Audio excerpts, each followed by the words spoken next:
প্রিয় দিনী ভাই ও বোন, যাদের চোখের সমস্যা, চোখে কম দেখেন, চোখ লাল হয়ে থাকে, চোখ ব্যথা করে, চোখ চুলকায়, চোখের যত ধরনের আপনার সমস্যা আছে, আগে চোখে ভালো দেখতেন, এখন আপনি চোখে কুয়াশা কুয়াশা এমন ভাব দেখা যায়, ভালো দূরের জিনিসগুলা ভালোভাবে দেখতে পান না। আপনার চোখের জ্যোতি, চোখের দৃষ্টিশক্তি পরিপূর্ণ ফিরে পেতে, আগের চেয়ে ভালো ফিরে পেতে কোরআনুল কারীমের শ্রেষ্ঠ আয়াতটি যদি 3 বার পাঠ করতে পারেন, চোখ পরিপূর্ণ সুস্থতা আল্লাহ পাক দান করবেন। এই চোখ দ্বারা আপনি সুন্দরভাবে সব কিছু দেখতে পাবেন। চোখ লাল, এটা আপনার চলে যাবে। চোখটা লাল হয়ে আছে, চোখ চুলকায়, চোখ দ্বারা ময়লা বের হয়, এই চোখের যত সমস্যা আছে আল্লাহ রাব্বুল আলামিন পরিপূর্ণ সুস্থতা দান করবেন। চোখের এই আমলটি বড় চমৎকার, চোখের আমলটি পবিত্র কোরআনের আমল। কোরআনের আমল বিফলে যেতে পারে না। বিশ্বাসের সাথে আল্লাহর উপর পরিপূর্ণ তাওয়াক্কুল রেখে যদি চোখ ব্যথা, চোখের যে কোনো রোগের কারণে আপনি চোখের সমস্যার মধ্যে আছেন, যদি কোরআনের আমলটি করতে পারেন, আল্লাহ রাব্বুল আলামিন পরিপূর্ণ সুস্থতা দান করবেন। চোখের সমস্যার পাশাপাশি আরেকটি স্পেশাল দোয়া নবীজির হাদিস থেকে, এত চমৎকার, এত দামি দোয়া, যাদের হাত ব্যথা, মাথা ব্যথা, কপাল ব্যথা, যাদের পেট পিঠ ব্যথা, মেরুদণ্ড ব্যথা, কোমর ব্যথা, যে কোনো ব্যথার জন্য, হাত পা ব্যথা করে, পেট পিঠ ব্যথা করে, যে কোনো ব্যথার জন্য, ব্যথার জায়গার মধ্যে যদি আপনি হাত রেখে দোয়াটি যদি পড়তে পারেন, প্রিয় নবী সাল্লাল্লাহু আলাইহি ওয়াসাল্লাম বলছেন, আল্লাহ তাআলা আপনাকে ব্যথা থেকে আল্লাহ তাআলা মুক্তি দিবেন। আপনার অনেক দিন ধরে ব্যথাটা, আপনার হাড্ডিতে ব্যথা, পায়ে ব্যথা, হাতে ব্যথা, রানে ব্যথা, পেট পিঠে ব্যথা, আল্লাহ রাব্বুল আলামিন আপনাকে ব্যথা থেকে মুক্তি দিয়ে পরিপূর্ণ সুস্থতা আল্লাহ রাব্বুল আলামিন দান করবেন। ব্যথা থেকে মুক্তির দোয়াটি, এটা সহিহ বুখারী এবং মুসলিমের মধ্যে আছে। রাসূলুল্লাহ সাল্লাল্লাহু আলাইহি ওয়াসাল্লাম হাদিসের মধ্যে বলেছেন, উম্মত শোনো, তারাকতু ফীকুম আমরাইন লান তাদিল্লু মা তামাসসাকতুম বিহিমা কিতাবাল্লাহ ওয়া সুন্নাতা রাসূলি। রাসূলুল্লাহ সাল্লাল্লাহু আলাইহি ওয়াসাল্লাম বলেন, উম্মত শোনো শোনো, আমি নবী সব সময় দুনিয়াতে থাকবো না। ও সাহাবীরা, আমি নবী যখন দুনিয়া থেকে চলে যাব, আমার উম্মতদেরকে তোমরা জানায়া দিও, আমার এতিম উম্মত যারা, তাদেরকে তোমরা বলে দিও, তাদের জন্য 2টা জিনিস আমি নবী রেখে গেলাম। একটা হলো কিতাবুল্লাহ, আরেকটি হলো সুন্নাতা রাসূলি। একটি হলো কিতাব, আরেকটি হলো হাদিস। নবীজি বলছেন, এই 2টা জিনিস আমার উম্মতরা যত আঁকড়ে ধরবে, তারা তত মজবুতের সাথে, ঈমানের সাথে থাকবে, কখনো তারা বিপদগামী হবে না। এই 2টি জিনিস তারা যেন ভালোভাবে মজবুতের সাথে আঁকড়ে ধরে। রাসূলুল্লাহ সাল্লাল্লাহু আলাইহি ওয়াসাল্লামের কাছে সাহাবীরা অসুস্থ হলে চলে আসতেন। যে কোনো রোগের জন্য, মাথা ব্যথা, পেট ব্যথা, গ্যাস্ট্রিক আলসার, যে কোনো কঠিন জটিল রোগের জন্য নবীজির কাছে আসতেন। নবীজি সাল্লাল্লাহু আলাইহি ওয়াসাল্লাম বিভিন্ন দোয়া সাহাবীদেরকে শিখিয়ে দিতেন, আমল শিখিয়ে দিতেন। ওই আমল সাহাবীরা আল্লাহর উপর পরিপূর্ণ ভরসা রেখে আমলগুলা করতেন। আল্লাহ রাব্বুল আলামিন সাহাবীদেরকে পরিপূর্ণ সুস্থতা দান করে দিতেন। কোরআন শরীফ আল্লাহ রাব্বুল আলামিন বলেন, আল্লাহ সুবহানাহু ওয়া তাআলা বড় চমৎকার করে রব্বুল আলামিন বলেন, ওয়াইদা মারিতু ফাহুয়া ইয়াশফিন। রাসূলুল্লাহ সাল্লাল্লাহু আলাইহি ওয়াসাল্লামকে আল্লাহ পাক জানিয়ে দিলেন, আল্লাহ পাক বলেন হাবিব আপনি বলে দেন ওয়া ইযা মারিতু ফাহুয়া ইয়াশফিন, আমার বান্দারা যখন অসুস্থ হয়ে যায় আমি আল্লাহ তখন আমার বান্দাদেরকে আমি সুস্থতা দান করি। আল্লাহ সুবহানাহু ওয়া তাআলা পবিত্র কোরআনুল কারীমের আরেক জায়গায় বলেন ওয়া নুনাজ্জিলু মিনাল কুরআনি মা হুয়া শিফাউন ওয়া রাহমাতুল লিল মুমিনিন। আল্লাহ রাব্বুল আলামিন বলছেন হাবিব এই কোরআনটা নাজিল করেছি আমার বান্দাদের জন্য রহমত হিসেবে এবং শিফা সুস্থতা হিসেবে। আল্লাহ তাআলা পবিত্র কোরআনুল কারীমের আরেক জায়গায় বলেন কুল হুয়া লিল্লাযীনা আমানু হুদাও ওয়া শিফা। আল্লাহ রাব্বুল আলামিন বলেন হাবিব আপনি বলে দেন, হাবিব আপনি জানায়া দেন ইমানদারদের জন্য কোরআনটা হলো হিদায়াত এবং শিফা। আমার সম্মানিত মা বোনেরা, বিশেষ করে যাদের মোটামুটি বয়স হয়েছে 40-50 বছরের উপরে, আজকাল অধিকাংশ নারীদেরকে চশমা পড়তে দেখি। অনেক নারী পুরুষ চশমা পরে চোখ ব্যথার কারণে, চোখে কম দেখার কারণে। ও আমার মা বোনেরা, ও আমার মুসলিম ভাইরা, যুবক যুবতী ভাই বোন, চোখের এই আমলটি যদি, চোখের দোয়াটি কোরআনে বর্ণিত সূরা কফের মধ্যে আছে, এই আয়াতটি যদি পড়তে পারেন 5 ওয়াক্ত ফরজ নামাজের পরে আমলটি যদি করতে পারেন, যেভাবে বলে দিব, আল্লাহ তাআলা চোখের যত সমস্যা আছে, অসুস্থতা আছে, আল্লাহ তাআলা চোখের রোগ থেকে মুক্তি দিয়ে চোখটাকে আল্লাহ তাআলা সুস্থতা দান করে চোখের দৃষ্টি শক্তি পরিপূর্ণভাবে বৃদ্ধি করে দিবেন।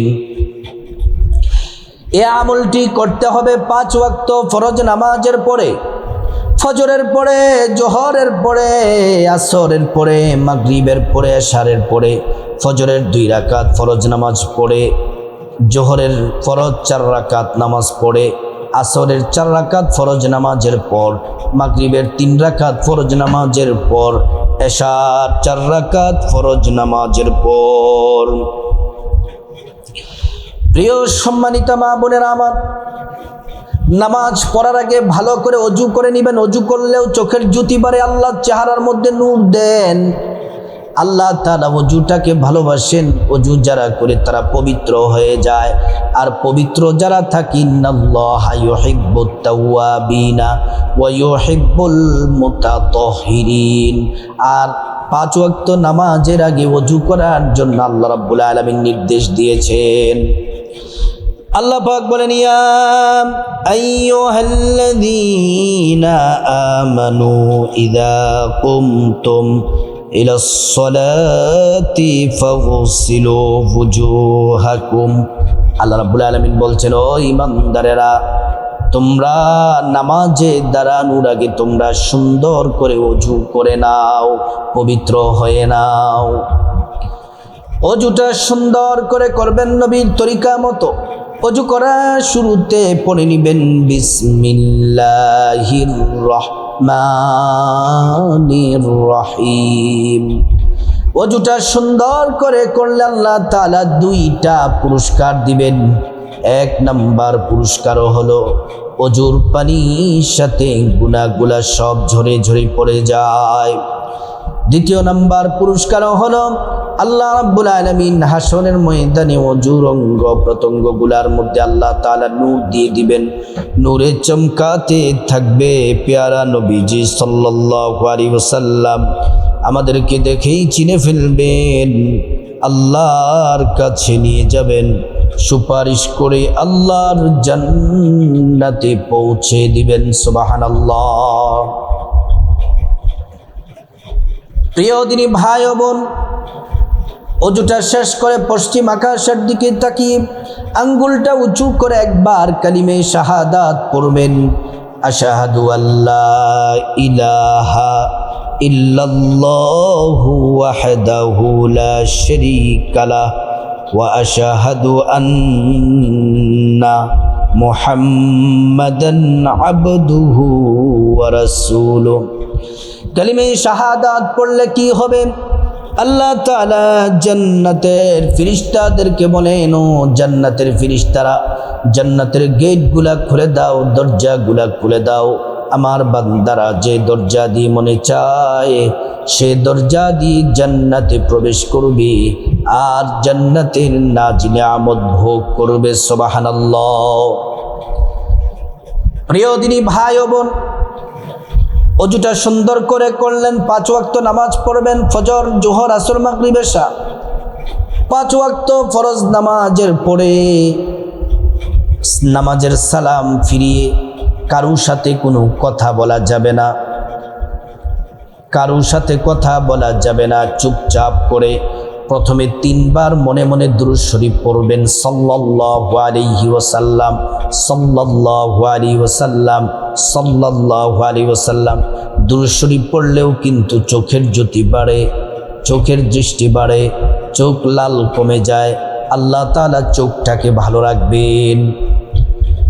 দুরূদ শরীফ 3 বার পড়ার পরে তারপর দোয়াটি এভাবে, বৃদ্ধাঙ্গুলটা এভাবে করবেন, এইভাবে করে বৃদ্ধাঙ্গুলের নখটাকে এভাবে রাখবেন, রেখে কোরআনুল কারীমের সূরাত কফ 26 পারা সূরাত কফের 22 নম্বর আয়াত, সূরাত কফের 22 নম্বর আয়াতটি 3 বার পড়বেন, শুধুমাত্র 3 বার। ফজরের ফরজের পরে 3 বার, জোহরের 4 রাকাত ফরজের পরে 3 বার, আসরের ফরজের পরে 3 বার, মাগরিবের ফরজের পরে 3 বার, এশারের ফরজের পরে 3 বার। কোরআনুল কারীমের দোয়াটি চোখের দৃষ্টি শক্তি বৃদ্ধির, চোখ ভালো থাকার জন্য দোয়াটি পড়বেন। ফাকাশাফনা আনকা গিতাআকা ফাবাসরুকাল ইয়াউমা হাদীদ, ফাকাশাফনা আনকা গিতাআকা ফাবাসরুকাল ইয়াউমা হাদীদ, ফাকাশাফনা আনকা গিতাআকা ফাবাসরুকাল ইয়াউমা হাদীদ। 3 বার ফু দিয়ে চোখটা 3 বার মেসেজ করে দিবেন এইভাবে। এইখান থেকে নাকের কাছ থেকে ধরে শুরু করে তারপর বাম দিকে এইভাবে টান দিয়ে নেবেন। 1 বার, 2 বার, 3 বার। 3 বার পরে 3টা ফু দিয়ে 3 বার করলেও পারেন, আবার একসাথে 3 বার করে ফু দিয়ে এই মেসেজ করে মর্দন করে দিলেও কি পারেন, কোনো অসুবিধা নেই। প্রিয় সম্মানিত মা বোনেরা আমার, আমরা তো চোখের দোয়াটি পড়ে নিলাম, দামি দোয়াটি, যা এই আমলের মাধ্যমে আপনার চোখ কখনো নষ্ট হবে না, দৃষ্টিশক্তি কমবে না। মানুষ চোখের জন্য হাজার হাজার টাকা খরচা করে, সেটা থেকেও আপনি বেঁচে যাবেন। 2 নম্বর দোয়াটি হলো শরীরের যে কোনো ব্যথার জায়গায়, শরীরের যে কোনো ব্যথার জায়গায়, মাথা ব্যথা, হাত ব্যথা, পা ব্যথা, পিঠ ব্যথা, বুক ব্যথা, কোমর ব্যথা, হাঁটু ব্যথা, পায়ের গোড়ালি ব্যথা, যে কোনো ব্যথার জায়গার জন্য এই শ্রেষ্ঠ দোয়াটি। নবীজির কাছে সাহাবীরা আসতেন, ব্যথা পাইলে নবীজি ব্যথার জায়গার মধ্যে, এটা ধরেন ব্যথার জায়গাটা, হাতটা ব্যথা, এই ব্যথার জায়গায় নবীজি ভাবে হাত রাখতেন, হাত রেখে দোয়াটি 3 বার পড়তেন। এমন করে করে সাহাবীদেরকে দোয়াটা শিখিয়ে দিয়েছেন, সাহাবীরা আমল করতেন, আর আল্লাহ রাব্বুল আলামিন সুস্থতা দান করে দিতেন। এজন্য শরীরের যে কোনো জায়গায় ব্যথা, কান ব্যথা, চোখ ব্যথা, মুখ ব্যথা, নাক ব্যথা, কপাল ব্যথা, যে কোনো ব্যথার জায়গার মধ্যে হাতটা এভাবে রাখবেন, রেখে প্রথমে দুরূদ শরীফ 3 বার পড়বেন, সাল্লাল্লাহু আলাইহি ওয়াসাল্লাম, সাল্লাল্লাহু আলাইহি ওয়াসাল্লাম, সাল্লাল্লাহু আলাইহি ওয়াসাল্লাম।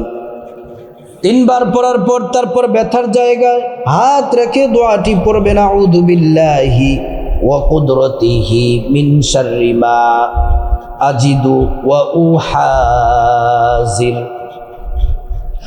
আউযু বিল্লাহি ওয়া কুদরতিহি মিন শাররি মা আজিদু ওয়া উহাজির, আউযু বিল্লাহি ওয়া কুদরাতিহি মিন শাররি মা আজিদু ওয়া উহাজির। এটা পড়ার পরে তারপর আল্লাহর কাছে একটু দোয়া করবেন, আল্লাহুম্মা আমিন বলে মুনাজাতে হাত তুলবেন। মুনাজাতের শুরুতে আল্লাহ রাব্বুল আলামিনের একটি নাম 3 বার পড়বেন, ইয়া যাল জালালি ওয়াল ইকরাম, ইয়া যাল জালালি ওয়াল ইকরাম, ইয়া যাল জালালি ওয়াল ইকরাম।